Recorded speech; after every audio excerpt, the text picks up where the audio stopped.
and wings. Most of the aluminum from the former Soviet world goes to Airbus. Most of the titanium goes to Airbus. So the future of European aerospace are jets without titanium, aluminum engines, or wings. Talks amongst yourselves. All right, what else? The blue, neon and platinum. These are core components in semiconductors. The platinum, the palladium, the rhodium, those are all core materials to regulate electrons. And the neon is used in cartridges which focus the apertures of the etching lasers in the semiconductor fab facilities. Now, neon is made in a two-step process. Step one, you have an air separation unit which is attached to a steel mill. In the former Soviet world, those are almost exclusively in southern Russia. They are all under sanction and they all are barely operating anymore. The second stage is you take your first stage air separation and all the gases that you don't use when you're making steel, so anything that's not nitrogen or oxygen, you put into a canister, you send it off to this more advanced facility, and you separate out all the trace gases: helium, argon, carbon dioxide, neon. Those facilities were in Mariupol, and Mariupol is gone.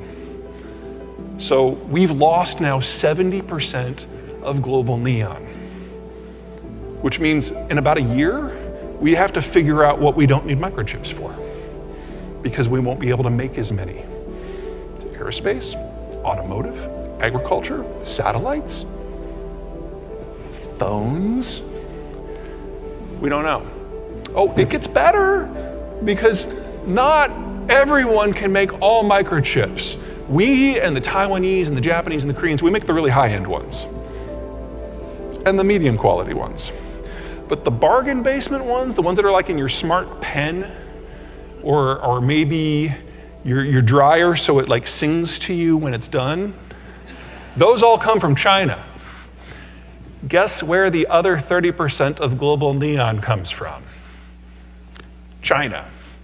So the one type of chip I would argue that we can get just fine without, maybe the only ones that we're gonna have. And the technical economic term for a situation like this where you've got a disconnect between supply and demand because of security reasons, it's roughly fuck. Okay, the brown. Russia's the world's #1 wheat exporter.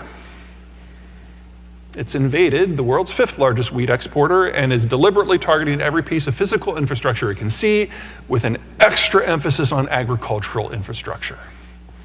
No way we're not going to feel that soon. But it's the red that really worries me the most, because the Russian space is the world's largest supplier of the stuff that allows people to grow their own food. Of most concern, 40% of global potash comes from Russia and Belarus. Now, the story varies greatly based on which specific nutrient or combination you're looking at. But somewhere between 20% and 40% of all of them have been reduced out of the Russian space. One of the weird little things about Russia is most of their petrochemical facilities were built in the 60s under Khrushchev. And the only reason they're still operating is you've had a lot of Western technology and Western investment and Western workers basically applying a lot of high-end duct tape to keep it all working. And they are now all gone. And we are already seeing industrial accidents in Russian industry that are so big, not that we can see them from orbit, we can detect them from orbit.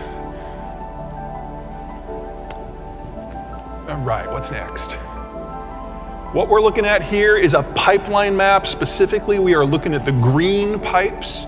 Those are the oil pipes, and the two arrows are pointing at a pair of ports, one on the Baltic Sea in the north, that is Primorsk, and one on the Black Sea in the south, that's Novorossiysk. And the reason that these really matter is insurance. And I can just see everybody like, work with me? It gets really sexy really fast. You cannot have a vessel go into a port, out of a port, or go through a constrained waterway like, say, Suez without an insurance policy. And as of the first of the year, the Europeans said, no ship can get one of their policies. That's 90% of global coverage. In addition, the global reinsurance companies, those are firms that insure insurance companies, without sanctions in play again, just said, we're never touching another Russian vessel again. Now, you're gonna see in the news things about the price cap. That's all wrapped up into this. And everyone talks about the price cap because, ooh, sexy, they can only get like $40, whatever. It's the insurance that really matters, and it's already gone. So we have seen in just the last week and a half, exports out of the Russian space drop by about 1.5 million barrels a day. Now, anything more than where we are now, that 1.5 million, things get really, really fast. Because this isn't Texas. In Texas, if for whatever reason the ports can't get rid of the crude, they just shut in the well. They don't like to do it, but they can do it. But in Russia, if you shut in a well in the permafrost, which is where most of this stuff comes from, it freezes solid. And the water that comes up as a byproduct turns into ice, and when we're in Louisiana, you're like, what? What's ice?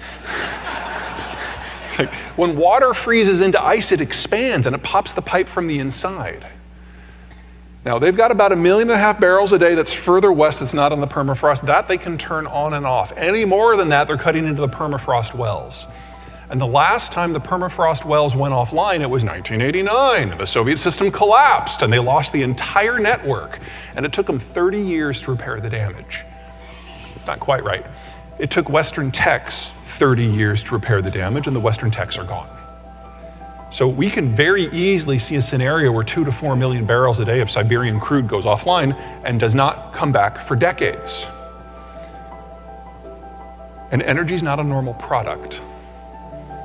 You know, if you can't get wheat, you can eat corn. If you can't get corn, you can eat soy, whatever. If you can't get fuel, things stop.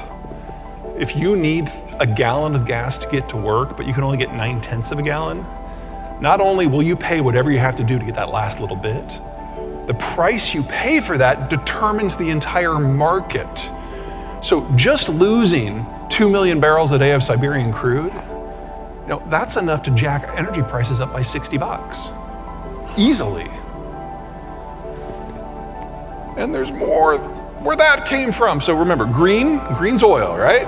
We're now looking at the reds. The reds are natural gas. We're gonna start with that blue line. I'm sorry, that blue arrow at the top. That's the, noun failure, that's the Nord Stream pipeline. It's not the marginal supplier for the Germans, it's their primary, it's 40% of the total. So, you know, a 2% change in supplies can generate a 50% change in price.